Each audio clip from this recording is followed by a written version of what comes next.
La Biblia, en realidad la Biblia no prohíbe nada. La Biblia es un libro de orientación.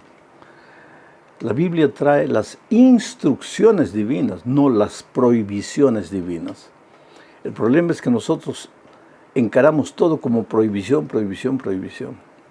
Cuando la Biblia dice, no os juntéis en yugo con los infieles, es simplemente por un motivo. Mira, para que un hogar sea feliz, el novio y la novia deben tener el mayor punto en común en los diferentes aspectos de la vida. La misma cultura, el mismo nivel social, la misma formación, la misma fe, esto es básico.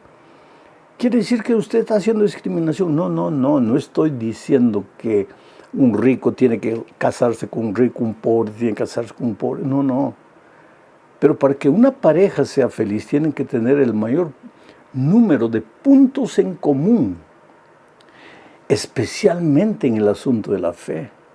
Ahora, si así mismo, teniendo el mayor número de puntos en común, ya hay dificultades, la vida matrimonial ya es un desafío de adaptación y muchas veces al primer año, al segundo, tercer, cuarto año ya se están separando las parejas. Imagínate cuando no hay puntos en común entre ambos novios y llegaron al matrimonio solo llevados por la atracción física. Especialmente cuando el fundamento de la vida cristiana es la fe. Yo siempre digo, un matrimonio para tener éxito, para ser un matrimonio feliz, no tiene que tener solo dos personas, tiene que tener tres. El hombre, la mujer y Cristo, porque en la medida en que ambos amen a Cristo, se van a amar uno al otro. Pero si uno cree en Jesús y el otro no cree en Jesús, ¿cómo va a funcionar eso? Entonces el consejo divino es, hijo, yo quiero que seas feliz. Trata de buscar una persona que tenga el mayor número de puntos en común contigo, especialmente que tenga la misma fe, que amen al mismo Dios, que sirvan al mismo Dios, que tengan la misma opinión con relación a las instrucciones divinas.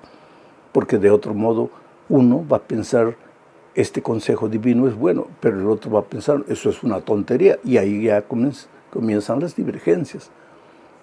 Que Dios te bendiga. Vamos hoy a la lección número 9 para el 1 de junio del año 2024. El título de la lección es El fundamento del gobierno de Dios. Mira, el propósito de esta lección es mostrar que el fundamento del gobierno de Dios está formado por los 10 eternos principios de su santa ley, y que esta ley incluye el sábado como día del Señor. Oh, querido, la salvación nada más es que el rescate de los prisioneros y los condenados por el pecado. ¿Y qué es el pecado? Es el quebrantamiento de la ley de Dios. Si no hubiera ley de Dios, no habría pecado. Y si no hay pecado, ¿qué sentido tendría la salvación? Bueno, vamos a la primera parte de este estudio. El santuario y la ley de Dios. Juan tuvo una visión, escribiendo el Apocalipsis, y mira lo que él observó en su visión. Apocalipsis 11, 19, dice, y el templo de Dios fue abierto en el cielo, y el arca de su pacto se veía en el templo, y hubo relámpagos, voces, truenos, un terremoto y grande granizo. ¿Te das cuenta? Juan en su visión vio el santuario, el templo de Dios allá en el cielo. Y en el lugar santísimo estaba el arca, así como en esta tierra también, en el lugar santísimo del santuario estaba el arca. Juan vio el arca. Ahora mi pregunta es, ¿qué había dentro del arca? ¿Dónde se encontraba la ley de Dios en los tiempos de Israel? Dentro del arca. Mira lo que dice Deuteronomio capítulo 10, versículos 3 al 5. Leo. Entonces, dice Moisés, hice un arca de madera de acacia y labré 2 tablas de piedra como las primeras, siguiendo las instrucciones divinas, ¿no? Después subí al monte con las 2 tablas en mi mano, y él, Dios, escribió en las tablas lo mismo que estaba escrito en las primeras tablas que fueron quebradas. O sea, escribió los 10 mandamientos que el Señor les había hablado en el monte, de en medio del fuego, el día de la asamblea. Luego el Señor me las dio. Di vuelta y descendí del monte y puse las tablas de piedra con la ley de Dios, ¿no?, en el arca que había hecho. Allí están como el Señor me mandó. O sea, en el tiempo de Israel, Dios le ordenó a Moisés colocar las tablas de piedra dentro del arca. Las tablas de piedra donde Dios escribió los 10 mandamientos estaban dentro del arca.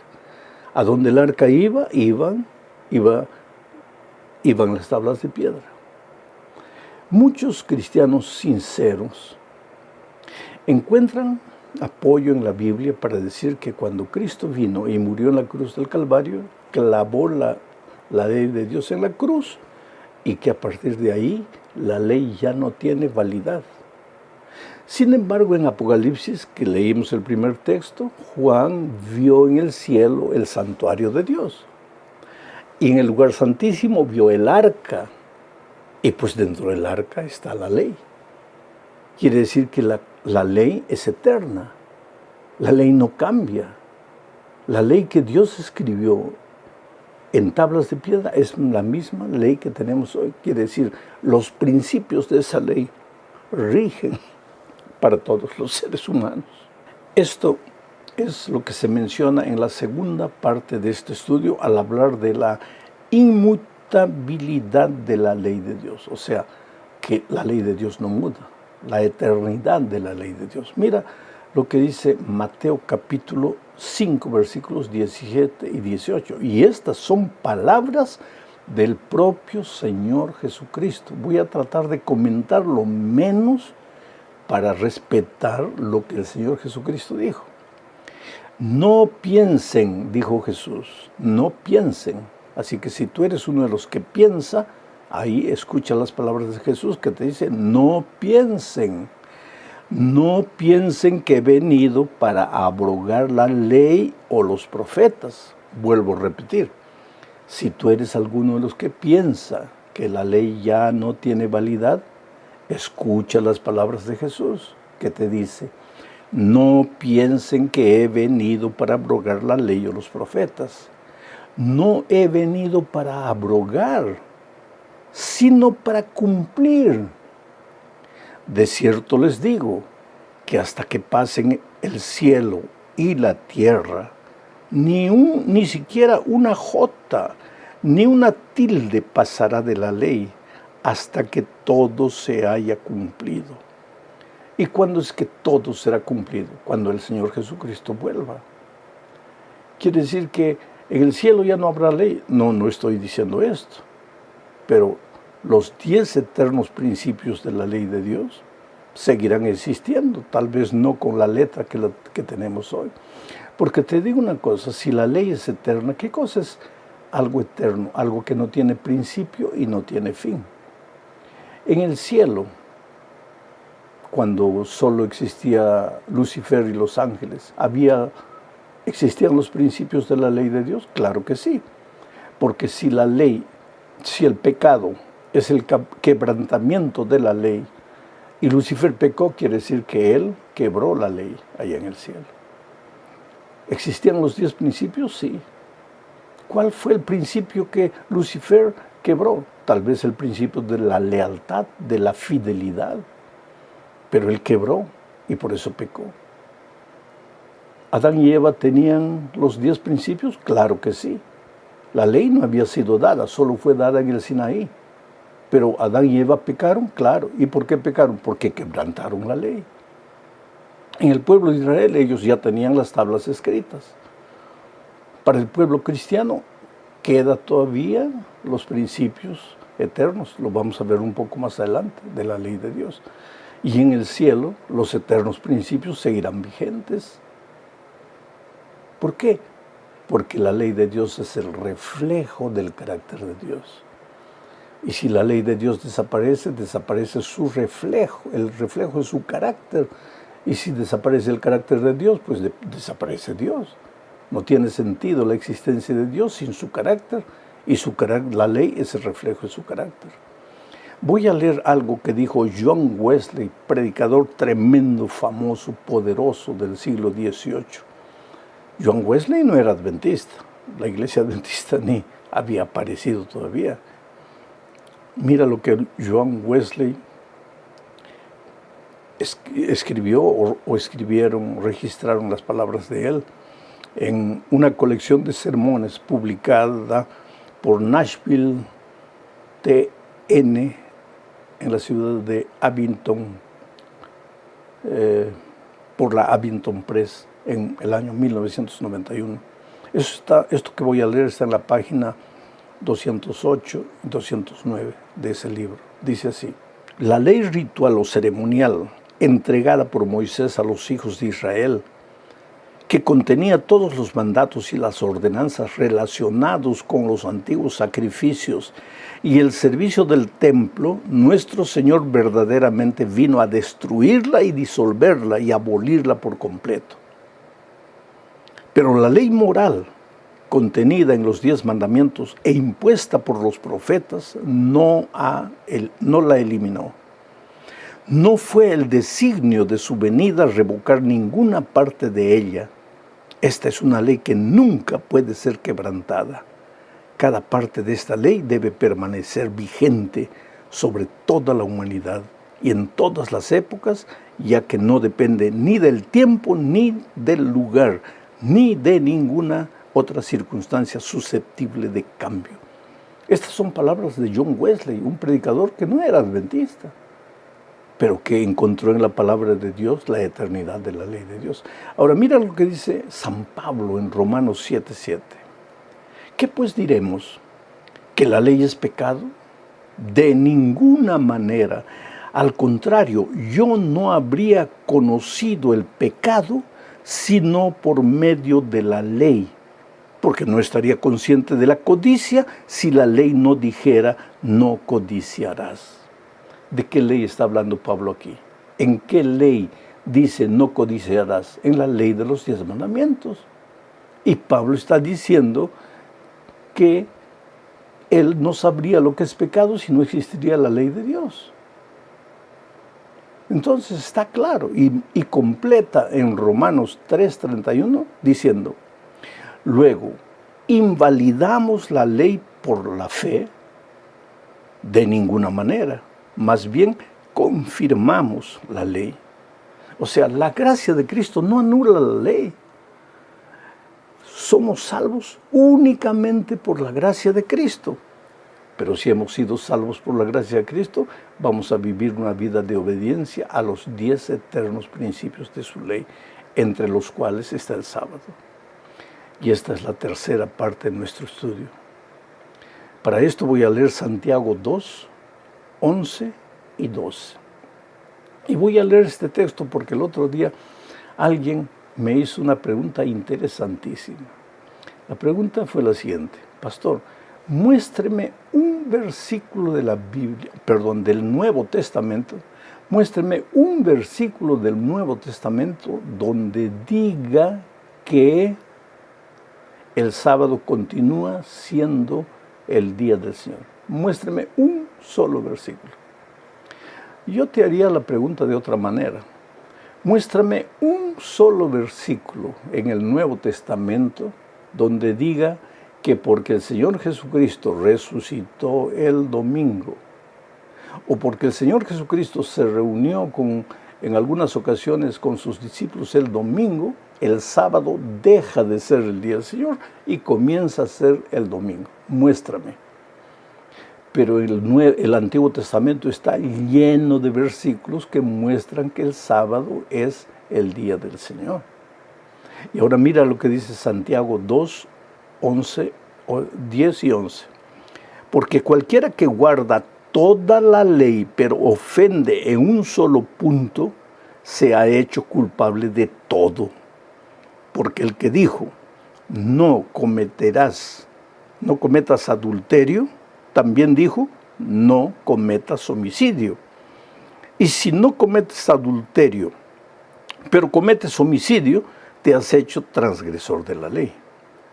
¿En qué ley están estos dos mandamientos? No cometas homicidio, no cometas adulterio. En los 10 mandamientos de la ley de Dios, donde también está el sábado.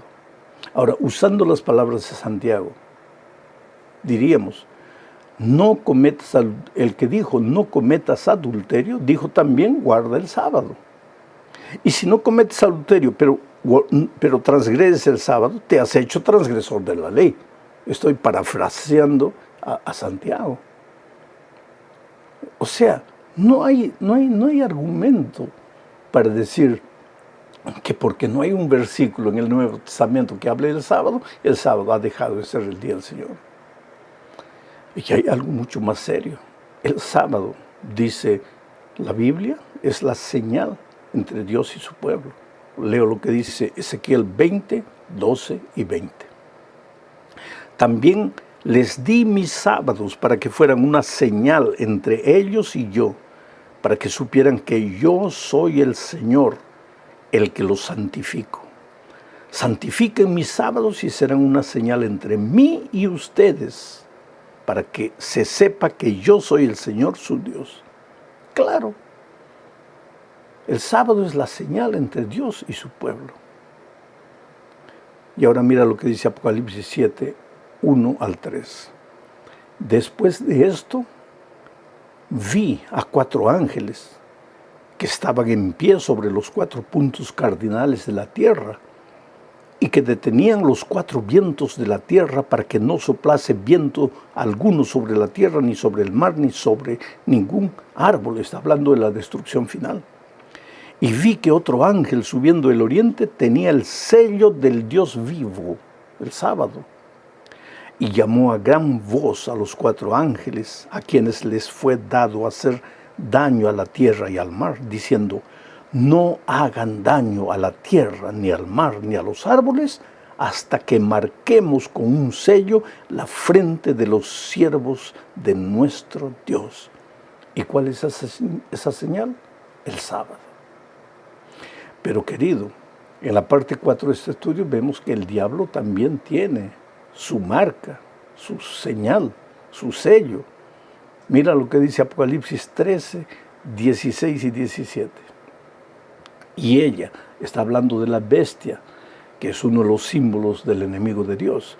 Y ella hace que a todos, a pequeños y a grandes, a ricos y a pobres, a libres y a esclavos, se les ponga una marca en la mano derecha o en la frente, y que nadie pueda comprar ni vender, sino el que tenga la marca, es decir, el nombre de la bestia o el número de su nombre. Es interesante que mientras el sello de Dios es colocado en aquel que quiere, en aquel que desea, aquel que acepta, la marca de la bestia es colocado por la fuerza en todas las personas. ¿Y qué con relación a los que creen en Cristo? No, sobre ellos el diablo no tiene poder. Pero para tener el sello de Dios tienes que aceptar al Señor Jesús como tu Salvador. Y tienes que aceptar su palabra y sus enseñanzas. Pero el diablo no respeta libertad. Él sí fuerza a sus hijos y los marca, los identifica con su nombre. Entonces hoy día estamos en la gran batalla de los siglos. O aceptamos el sello de Dios, o aceptamos el sello del enemigo de Dios. O pertenecemos al pueblo de Dios, o pertenecemos al ejército del enemigo de Dios. Llegamos a la parte final estudiando el mensaje de los 3 ángeles. Leo Apocalipsis 14, 6 al 9. Vi a otro ángel que volaba en medio del cielo, que tenía el evangelio eterno para predicarlo a los que habitan en la tierra, a toda nación, raza y lengua y pueblo. decía a gran voz: teman a Dios y denle gloria, porque ha llegado la hora de su juicio. Adoren al que hizo los cielos y la tierra, y el mar y las fuentes de las aguas. Y siguió otro ángel, un segundo, diciendo: ha caído Babilonia la grande. Todas las naciones habían bebido del vino de la furia de su inmoralidad. Y siguió otro ángel, un tercero, diciendo a gran voz: si alguno adora a la bestia y a su imagen, y recibe la marca en la frente o en la mano, él también beberá del vino del furor de Dios, que ha sido vertido puro en la copa de su ira. Esta es la advertencia final de Dios al mundo. Te ha dejado una misión, la misión de proclamar el Evangelio. Ahora, esa misión no es porque Dios necesite de tu ayuda para predicar el Evangelio, es porque tú necesitas participar de la misión para crecer en tu experiencia espiritual. Entonces vamos a la primera parte de este estudio bajo el subtítulo de un auxilio muy presente en el tiempo de la angustia. Aquí veremos que Dios siempre, siempre está al lado de sus hijos en las buenas y en las malas. Leo el Salmo 46, versículos 1, 4 y 5. Dice así: Dios es nuestro amparo y fortaleza, nuestro pronto auxilio en las tribulaciones. Voy a detenerme aquí. Algunas otras versiones dicen: nuestro pronto auxilio en medio de las tribulaciones. Dios es nuestro amparo y fortaleza en las tribulaciones o en medio de las tribulaciones. Pero de aquí tenemos que aprender una cosa básica para la experiencia cristiana. Dios nunca te ha prometido que no habrá tribulaciones. Mientras vivas en este mundo serás golpeado por las tribulaciones.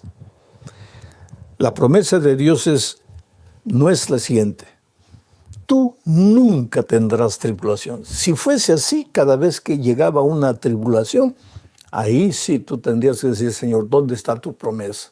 Porque tú me has prometido que nunca habrá una tribulación si yo me entrego a ti. Pero es que Dios no te prometió eso. Hay muchas personas, yo quiero pensar que sean sinceras, que te dicen que si te entregas a Cristo, que si vas a Él, que si le das una buena ofrenda, las tribulaciones van a salir de tu vida. No, esa no es una promesa bíblica. El Señor Jesús te ha prometido que en medio de las tribulaciones, porque estás viviendo en un mundo que, ya te he dicho muchas veces, nosotros los hombres le hemos pasado el título de propiedad de esta tierra al diablo. El diablo ha colocado semillas, cizaña, ha colocado espinas. El diablo ha destruido el mundo perfecto de Dios, y lógico que va a haber enfermedad, va a haber cáncer, el avión se va a caer, va a haber tempestad, va a haber aluviones, en fin. Y Dios no te ha prometido que tú, que vives en este mundo maldito por el pecado, no vas a sufrir. Lo que te ha prometido que en medio de la tribulación tú no vas a estar solo nunca, tú vas a estar con Él. Él nunca te va a desamparar. ¿Y eso hace diferencia? Claro que hace diferencia. Porque cuando viene la tribulación y no tienes a Dios, te desesperas. Pero cuando viene la tribulación, pero tienes a Dios, la esperanza brilla en tu corazón y sabes que esta noche, por más oscura que sea, va a pasar y mañana el sol va a brillar de nuevo. Sigo leyendo el texto. Dios es nuestro amparo y fortaleza, nuestro pronto auxilio en las tribulaciones. Del río sus corrientes alegran la ciudad de Dios, el santuario de las moradas del Altísimo. Dios está en medio de ella, no será conmovida. Dios la ayudará al clarear la mañana. Este salmo es abundante, porque aquí Dios dice que en medio de la tribulación Él estará contigo, no te dejará. Pero si el río de Dios atraviesa tu corazón, ¿qué quiere decir eso? Es que antiguamente en las ciudades lo primero que se buscaba era un río, porque el río representaba seguridad para el pueblo. Si venía el enemigo, generalmente las ciudades eran amuralladas, pero mientras el río pasase por la mitad, El río traía agua y traía seguridad, traía comida, en fin, porque habiendo agua podían plantar. Por eso los enemigos a veces cortaban el río, porque el río es bendición. Ahora, aquí dice que Dios tiene que estar en medio de su pueblo, en medio de tu corazón, debe ser el centro de tu vida. Cuando Jesús es el centro de tu vida, en medio de la tribulación, la esperanza va a brillar siempre.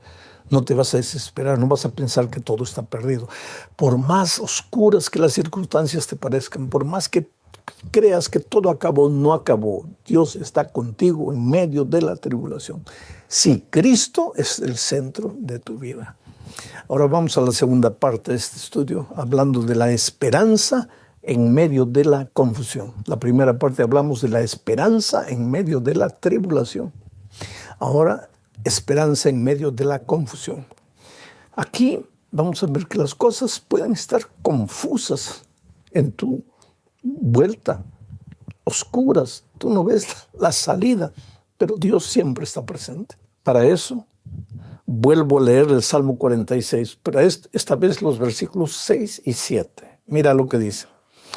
Bramaron las naciones. ¿Quiénes son las naciones? Ya estudiamos eso en una lección anterior. Todos aquellos que no conocen a Dios, todos aquellos que se han alejado de Dios, que viven de acuerdo a su voluntad, a sus caprichos, que no tienen en cuenta la palabra de Dios para nada, que a veces se ríen, se burlan. Bramaron las naciones. Esa gente puede quedarse brava, puede querer destruirte, querer perseguirte por causa de tu fe, lo que tú quieras, pero no tienes que tener miedo. Bramaron las naciones. Titubearon los reinos. Aquí hay confusión. Titubear. ¿Qué es titubear? No sabes para dónde ir. No sabes qué hacer. Y hoy los reinos están titubeando. Unos creen que es por aquí, por la izquierda, otros por el centro, otros por la derecha, otros por adelante, otros por atrás. No saben a dónde ir. Los reinos están titubeando. Cada uno quiere probar que su teoría es la mejor. Las naciones braman, los reinos titubean. Sigo leyendo. Bramaron las naciones, titubearon los reinos. Dio él, ¿quién él? Dios, su voz. Y entonces la tierra se derritió. Jehová de los ejércitos está con nosotros. Nuestro refugio es el Dios de Jacob. Lo que Dios está diciendo aquí, cuando la sociedad esté confundida, cuando las personas no sepan qué hacer, cuando hay una marcha protestando, defendiendo unas ideas, y hay otra marcha defendiendo otras ideas, y esos dos grupos se encuentran y no saben qué hacer, y todos tienen razón desde su punto de vista. La humanidad no sabe qué hacer, las naciones están alteradas. Tú no te preocupes, tu refugio es el Señor. Tú escóndete en Dios. Esconderse en Dios no es omitirse del mundo, no, porque cuando lleguen las elecciones, tú tienes que votar. Pídele sabiduría a Dios y haz una elección sabia. Esconderse en Dios es reconocer que Dios es soberano en este mundo, que Dios es el que coloca reyes, quita reyes, pone reyes, que nada sucede en esta vida por voluntad de los hombres, aunque los hombres piensan que ellos son los conductores de las naciones. Dios está por encima de los errores humanos.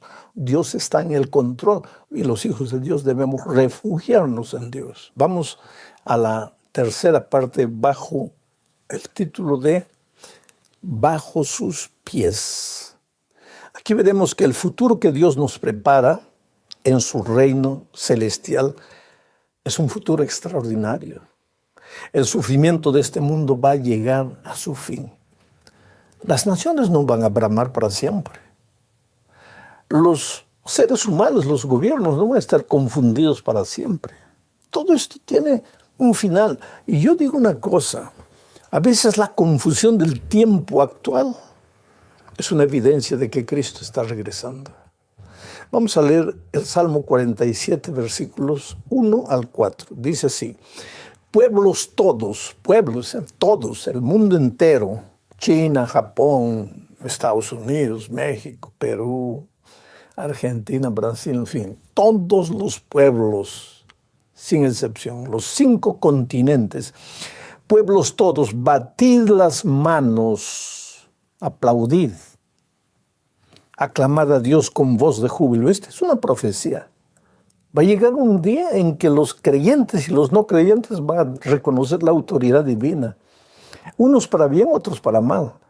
Pero finalmente el mundo todo va a entender que Dios tenía razón y que sus hijos que proclamaron su evangelio tenían la razón. Bueno, pueblos todos, batid las palmas, aclamad a Dios con voz de júbilo, porque Jehová el Altísimo es temible, Rey grande sobre toda la tierra.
Él, Dios, someterá a los pueblos debajo de nosotros y a las naciones debajo de nuestros pies.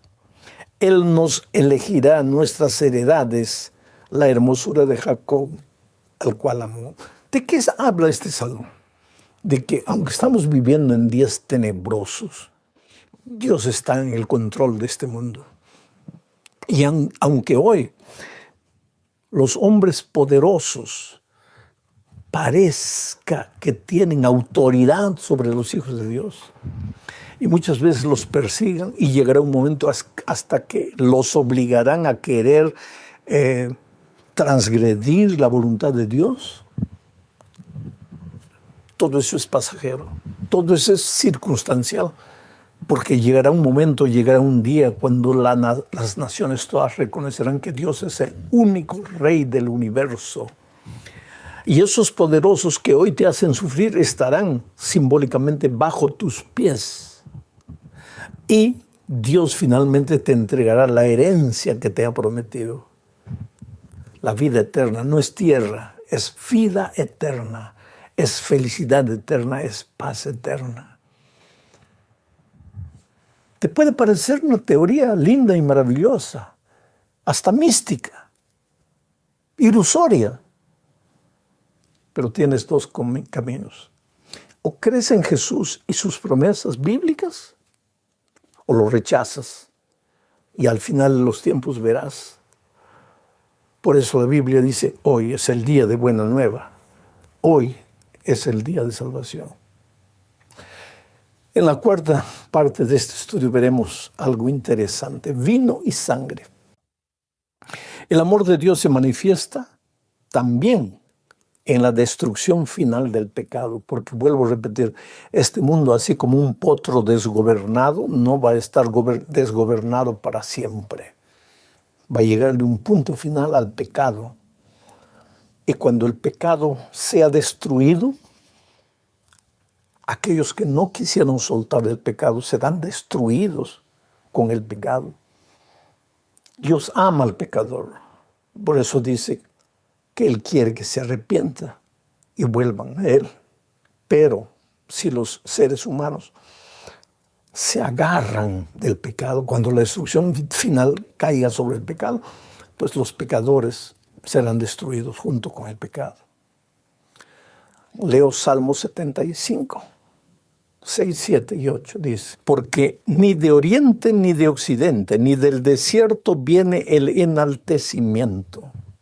Cuidado, querido, el orgullo, la soberbia, el creer que porque Dios no actúa así visiblemente, no interfiere en la vida de los gobiernos, de los poderosos, o de los incrédulos, de los rebeldes, Dios no existe. Ya te conté la historia de un joven adolescente que desafió a Dios porque estaba usando hojas de la Biblia para fumar droga. Le doy 30 segundos a Dios para que me mate, ¿no? Y Dios no le dice nada, y el hombre sigue vivo. Entonces, mucha gente cree que por eso Dios no existe. Oh, cuidado, cuidado, querido, conjugar con la misericordia divina. Porque ni del oriente, ni del occidente, ni del desierto viene el enaltecimiento. Cuidado. Dios es el juez. Sigo leyendo el texto. A este humilla y a aquel enaltece, porque el cáliz está en la mano de Jehová y el vino está fermentado, lleno de mistura, y él derrama del mismo. Hasta el fondo lo apurarán y lo beberán todos los impíos de la tierra. Aquí el vino representa sangre, y la sangre que aquí se presenta es la sangre de los impíos. Hasta el fondo lo apurarán y lo beberán todos los impíos de la tierra. ¿Por qué? Porque vuelvo a repetir, cuando la destrucción final caiga sobre el pecado, caerá también sobre aquellos que no quisieron soltar el pecado. ¿Y por qué digo eso? Para entender mejor, leo Apocalipsis 19, 11 al 13. Aquí Cristo ya está regresando en este texto. Dice, entonces vi el cielo abierto y he aquí un caballo blanco. El que lo montaba se llama Fiel y Verdadero y con justicia juzga y pelea. ¿Quién es este Cristo? Sigo leyendo. Sus ojos serán como llama de fuego y había en su cabeza muchas diademas y tenía un nombre escrito que ninguno conocía sino él mismo. Estaba vestido de una ropa teñida en sangre y su nombre es el Verbo de Dios. ¿Quién es el Verbo de Dios? Cristo. ¿Y por qué cuando viene por segunda vez su ropa está teñida de sangre? Es el vino, es la sangre. ¿La sangre de quién? De los desobedientes. Ah, pero Dios no es amor. Claro que Dios es amor, querido. Por eso dice, no quiero la muerte del impío, sino que se arrepienta y vuelva. Dios es amor. ¿Y por qué su ropa estaba vestida de sangre? Porque cuando Cristo vuelva, Él no viene para salvar a nadie. Él viene para recoger a su pueblo y llevarlo a vivir con Él en el cielo, de donde nunca, donde está el trono del Padre y donde deberíamos estar. Pero ¿qué pasa? aquellos rebeldes que se agarraron del pecado, no quisieron soltar el pecado. Dios los llamó, llegaron las advertencias divinas, la palabra de Dios los impresionó. Muchas veces estaban para soltarlo, pero no soltaron. El pecado no va a existir para siempre, Dios no va a permitir eso, porque Dios ama a sus hijos. ¿Y quiénes son sus hijos? Todo el universo, todos los seres humanos pueden venir. Hoy es el día de buena nueva, pero si no quieres soltar, pues la ira de Dios se derramará sobre el pecado y los que no quisieron soltar serán destruidos y su sangre manchará las ropas de Cristo. Esto es interesante, por la gracia de Dios no te libera de las consecuencias de tu rebeldía presente. Te libera de las consecuencias, te libera de tu rebeldía pasada. Pero hoy es el día de buena nueva. Y si hoy oyes su voz, pero no aceptas la invitación, tienes que saber que el juez viene. Tienes que saber que el pecado va a terminar un día. Bueno, querido, vamos a la última parte de este estudio bajo el subtítulo Para que se conozca tu salvación. Y aquí veremos el Salmo 67. Esta es una profecía en forma de oración, pero anuncia eventos del futuro. Aquí se pide la bendición no solo por el bien de Israel, sino para que todas las naciones del mundo vean la luz de Dios y vengan a adorarlo. Porque ya dije, Dios no quiere la muerte del impío. Dios no quiere la muerte de nadie. Dios quiere que todos se salven. Pero la salvación no es obligatoria, es voluntaria. Dios toca la puerta, pero tú tienes que abrir el corazón. Miren lo que dice el Salmo 67. Dios tenga misericordia de nosotros y nos bendiga. Haga resplandecer su rostro sobre nosotros. ¿Para qué? Para que sea conocido en la tierra tu camino. En todas las naciones tu salvación. Te alaben los pueblos, oh Dios, todos los pueblos te alaben, alégrense y gócense las naciones, porque juzgarás los pueblos con equidad y pastorearás las naciones en la tierra. Te alaben los pueblos, oh Dios, todos los pueblos te alaben. ¿Tú te das cuenta? Dios es un Dios de amor. Dios bendice a su pueblo. Dios quiere que a sus hijos les vaya bien. ¿Pero para qué? Para que sus hijos reflejen su carácter al mundo y para que proclamen el Evangelio y para que todo el mundo venga al arrepentimiento y venga a adorar a Dios y se prepare para encontrar al Señor Jesucristo en gloria y majestad. Y el propósito de la lección es mostrar que la vida no es apenas un periodo de tiempo que tu corazón late y que tu pulmón respira. La vida es mucho más que eso. La vida es Cristo. Él es la fuente de la vida. Y si quieres disfrutar de vida plena, de vida abundante, de vida sana, entonces tienes que vivir en comunión con la fuente de la vida eterna, que es Cristo Jesús. Vamos a la primera parte de este estudio, bajo el subtítulo de En Él estaba la vida. Naturalmente, para eso necesitamos leer el texto bíblico de Juan capítulo 1, versículos 1 al 4. Leo y comento. En el principio era el Verbo, y el Verbo era con Dios, y el Verbo era Dios. Este era en el principio con Dios. Todas las cosas por Él fueron hechas, y sin Él nada de lo que ha sido hecho fue hecho. En Él estaba la vida, y la vida era la luz de los hombres. Algunos pensamientos de este texto. En el principio, sabes, Dios no tiene principio, Dios es eterno. Y cuando se dice aquí en el principio, se está hablando en el principio de nosotros, de la humanidad, de las cosas, del universo. Eso sí tiene principio, Dios no. Dios es atemporal. Dios no tiene principio, pero nosotros los seres humanos tenemos principio. Y no hubiéramos tenido fin si el pecado no hubiera entrado al mundo. Como el pecado entró la muerte. Y hoy tenemos fin, pero es un fin temporal. Los que creen en el Señor Jesucristo, ellos vivirán eternamente. ¿De qué manera? Lo vamos a explicar a lo largo de esta lección. Porque el texto dice, en el principio estaba el Verbo, el Señor Jesucristo, la palabra de Dios. Y el Verbo estaba con Dios y el Verbo era Dios. El Señor Jesucristo era Dios. Por Él fueron hechas todas las cosas. Y sin Él nada de lo que fue hecho habría sido hecho.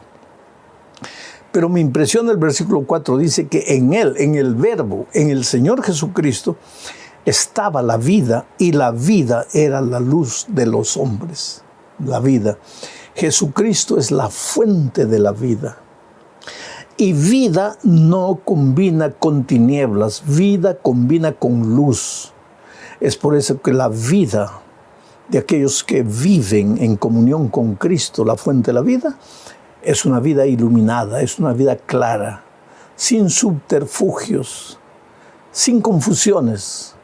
Es una vida que resplandece, porque en Jesucristo está la vida y la vida es la luz de los hombres. Este pensamiento se completa en el capítulo 10, versículos 17 y 18. Leo. Por eso me ama el Padre, porque yo pongo mi vida para volverla a tomar. Nadie me la quita, sino que yo de mí mismo la pongo. Tengo poder para ponerla y tengo poder para volverla a tomar. Interesante, ¿no? Jesús no tiene vida dependiente porque Él es Dios.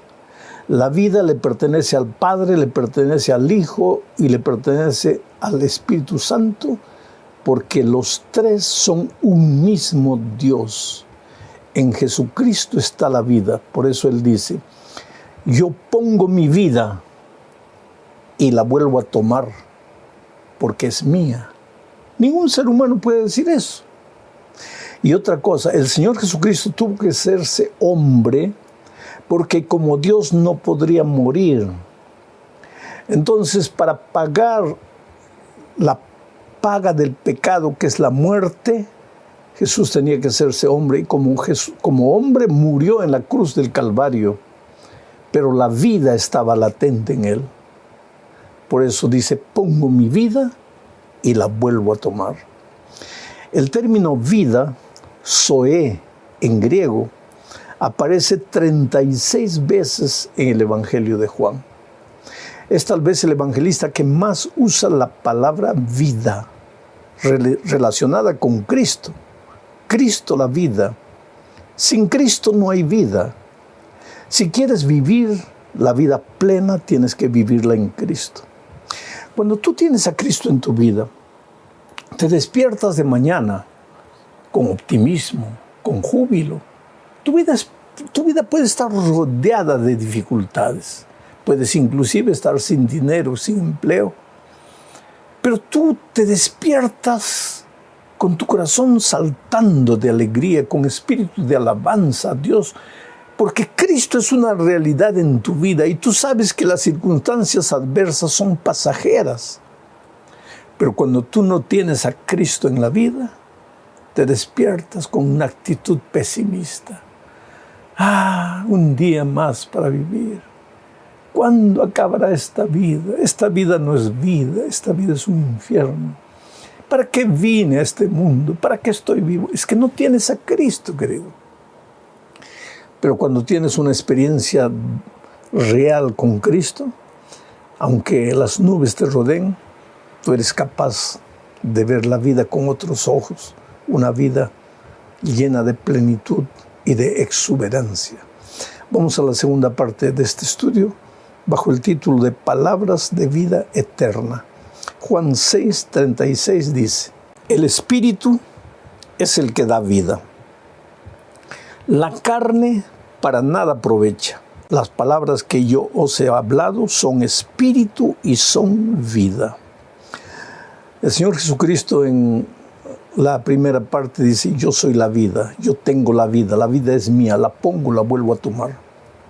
Ahora dice que el espíritu es la vida. ¿Por qué? Porque el espíritu también es Dios. Y el Padre también es la vida, el autor de la vida. Quiere decir, Padre, Hijo y Espíritu Santo, el único Dios verdadero quien servimos, Él es la fuente de la vida. Pero es interesante que Jesús dice aquí, mis palabras son espíritu y son vida, mis palabras son vida. Por eso la necesidad de abrir la Biblia todos los días, porque ahí tú encuentras la palabra que es vida. ¿Y por qué? Porque ahí encuentras al Señor Jesucristo, que es la vida. Pero ¿cómo se manifiesta a ti? A través de su palabra. Es por eso que si tú quieres vivir una vida de comunión diaria con Cristo, tienes que abrir la palabra de Dios todos los días. Así como a veces nosotros estamos ansiosos por ver el noticiero, por saber qué le sucedió al mundo, qué es lo que está pasando, tú tienes que tener al despertarte una sed de buscar la palabra de Dios, porque al encontrar la palabra de Dios estás encontrando la fuente de la vida, porque las palabras de Jesús son espíritu y son vida. Vamos a la tercera parte de este estudio, creer y el nuevo nacimiento. No existe nuevo nacimiento si tú no tienes la capacidad de creer. El nuevo nacimiento no es obra humana. Cuando digo nuevo nacimiento es, todos nosotros nacimos en el pecado, todos nacimos con corazón de piedra, todos nacimos con naturaleza pecaminosa. Nos descuidamos un poco y ya esta naturaleza pecaminosa nos está arrastrando a la miseria de esta vida.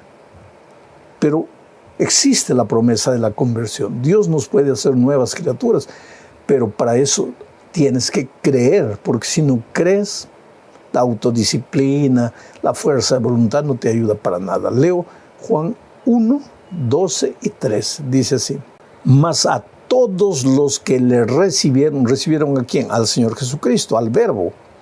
Mas a todos los que le recibieron, a los que creen en su nombre, les dio potestad de ser hechos hijos de Dios, los cuales no son engendrados de sangre, ni de voluntad de carne, ni de voluntad de varón, sino de Dios.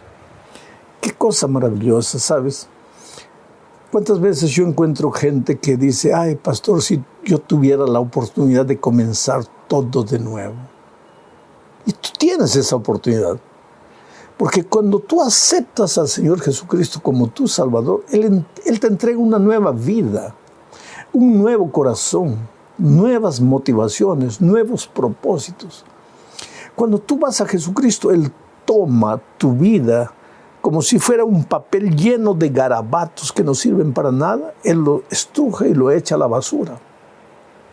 Y en cambio te da una hoja en blanco para que escribas una nueva historia, con nuevas decisiones. Por eso el texto bíblico dice, a los que creen en su nombre, les dio la potestad de ser llamados hijos de Dios. Hijos de Dios. Y el mundo no te va a entender. Por eso dice, el mundo no los conoce, porque no conocen a Dios.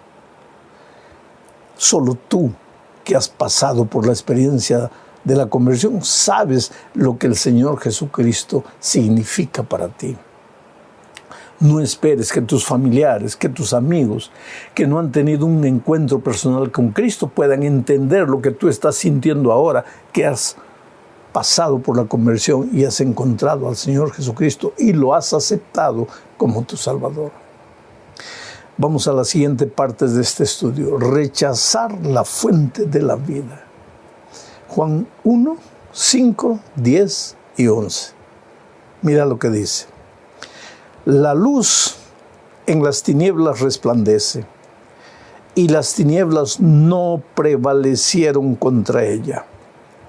En el mundo estaba, ¿quién estaba? Jesucristo.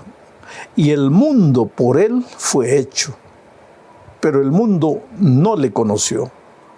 A lo suyo vino y los suyos no le recibieron. Oh querido, la vida no es un asunto de suerte. Alguien dijo un día, algunos nacen con estrella y otros nacen estrellados. Eso no es verdad, nadie nace con estrella. Todos nacimos destituidos de la gloria de Dios. Todos nacimos en pecado. Todos nacimos alejados de Dios, separados de Dios. Pero el hecho de que hayamos nacido separados de Dios no quiere decir que podemos vivir y morir de esa manera. Porque el Señor Jesús nos llama, nos invita. Y si tú aceptas, si tú le entregas tu corazón, Él te toma en sus manos y ahora te declara su hijo. Ahora eres hijo de Dios. Y como hijo de Dios tienes derechos. El otro día yo encontré en la parte trasera de un camión una frase escrita. Yo no soy el dueño del mundo, pero soy el hijo del dueño. Qué cosa maravillosa. Ese dueño de ese camión debe creer en Jesús, debe conocer la palabra de Dios, debe conocer este texto que dice, ahora somos hijos de Dios. Y antes estábamos alejados de Dios. Y vivíamos ignorando los caminos de Dios. Y nos heríamos y nos quebrábamos la cara y sangrábamos. Nuestro hogar estaba deshecho, nuestros hijos traumatizados, sumergidos en los vicios, en las cosas horribles de esta vida. Pero ahora que conocimos a Jesús, somos hijos de Dios. Y como hijos de Dios, somos hijos del Rey. Y si nuestro Padre Dios es el Rey, nosotros somos sus hijos, somos príncipes. Atrévete a vivir como un príncipe. Atrévete a caminar por la vida como un príncipe. No entregues tu cuerpo, que es una perla, a los puercos. Tú eres una princesa, tú eres un príncipe. Camina como el hijo de la luz, como el hijo del Rey, como el hijo del Dios Todopoderoso. Terminamos este estudio hablando de la condenación, porque mucha gente tiene un falso concepto de la condenación y de la muerte. Algunos piensan que al pecador Dios lo condena. Otros creen al pecador Dios les entrega la muerte. Dios no entrega muerte a nadie, porque Dios es vida. ¿Y qué es la vida? La ausencia de la muerte. Y si Dios es la vida, en Él no hay muerte. Y si en Él no hay muerte, ¿cómo te va a dar la muerte? La muerte es una opción tuya, es una elección tuya. ¿En qué sentido? Es que si tú no eliges a Jesús, pues naturalmente ya estás eligiendo a la muerte, porque Jesús es la vida. Y si tú no quieres vivir al lado de la vida, que es Jesús, pues naturalmente entras al territorio de la muerte. Bueno, leo lo que dice Juan 3, 18 al 21. El que en Él cree, en Jesús, no es condenado. Pero el que no cree ya ha sido condenado, porque no ha creído en el nombre del unigénito Hijo de Dios. Y esta es la condenación, que la luz vino al mundo, y los hombres amaron más las tinieblas que la luz, porque sus obras eran malas. Porque todo aquel que hace lo malo aborrece la luz y no viene a la luz, para que sus obras no sean reprendidas. Mas el que practica la verdad viene a la luz, para que sea manifiesto en sus obras, que sus obras son hechas en Dios. Qué interesante, querido. El Hijo de Dios no vino al mundo para condenar al mundo. Vino para salvar al mundo. Pero el que no cree en Jesucristo ya se condenó solo, porque salió del territorio de la vida y entró al territorio de la muerte. Y esta muerte no es una muerte ipso facto, no es una muerte inmediata, no es que te separas de Jesús y mueres, no. Sigues viviendo, pero la vida que vives ya no es vida, ya es una muerte en vida. Es por eso que mucha gente dice, no quiero vivir porque esta vida no es vida. Claro, pues, es sobrevivencia.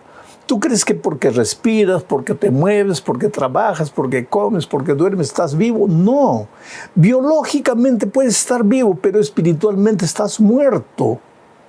Porque la vida para ser plena, solo en Jesucristo. Ahora, cuando tú estás en la vida, estás en la luz. Y cuando estás en la luz, no hay lugar para las tinieblas en tu vida. No hay lugar para las obras de las tinieblas en tu vida. Pero ¿sabes lo que pasa con muchos cristianos hoy? Ellos quieren estar en Cristo, pero quieren arrastrar sus obras de tinieblas. Ellos quieren disfrutar de la vida plena, pero quieren arrastrar las obras de la muerte. No es posible. No hay comunión entre Cristo y Satanás. No hay comunión entre la justicia y la injusticia. No hay comunión entre la vida y la muerte. O estás en la vida que es Cristo y entonces caminas en la luz y haces las obras de la luz. O estás en la muerte, que es el enemigo, el rey de la muerte. Y entonces vives en las tinieblas y haces las obras de las tinieblas. Tu vida es desordenada y vacía. ¿Por qué? Porque no es vida, es muerte en vida.